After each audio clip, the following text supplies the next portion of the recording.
There's a lot of things today which people are saying Islam needs to change its opinion on. One of them is hijab. And that term hijab, guess what? It's not in any of these three verses. In fact, it's nowhere in the Quran directly meaning a woman's veil.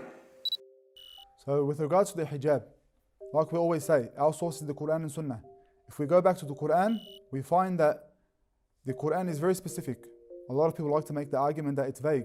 These verses were left intentionally vague. But with regards to the hijab, it's specific. And what it says about the hijab is that the female should place her khimar, which is a head covering. According to every Arabic dictionary, it's a head covering. And initially the Arabs at that time, they would allow the tail of that scarf, that khimar, the head covering, to go onto their back, and they would leave their chest exposed. So the Quran says to take this khimar, this head covering, and also use it to cover the chest. So based upon this verse, we understand that the head must be covered and the chest must be covered. This part of the body must be covered. This is what's referred to as hijab. Although the term hijab itself wasn't used in this verse, it's come to be known as hijab.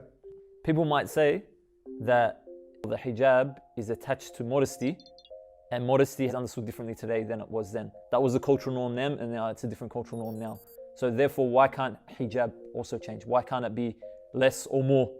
A woman could choose for herself how to dress according to her specific culture and the progression of time. Obviously, we understand that the reason for this is modesty, that the female should be modest. But our understanding of what is modest is according to how Allah Azza wa Jal in the Quran and Sunnah has taught us to be modest.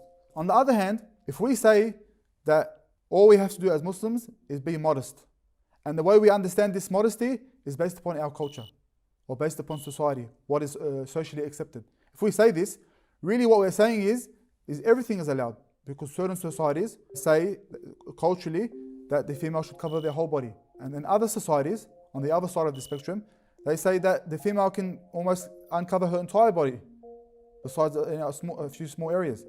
By saying that the ruling is based upon modesty, and we are allowed to understand modesty based upon certain culture or certain societies, what we're actually saying is everything is allowed, from the start of the spectrum to the end of the spectrum. So you're not actually giving a ruling. You're not actually saying what should be allowed. Was there any group of ulama that came out and said or redefined what hijab was? So this is one of those things that there was complete agreement upon. At the very least, that the female should cover her head and her chest as well as the rest of her body, and exposing her face and hands, and some said the feet. This is something where the ulama of our tradition from the time of the Prophet ﷺ have agreed upon. So it's actually quite bemusing that we have certain people in our times who come along and say that all of these ulama got it wrong. Is that something which is realistic?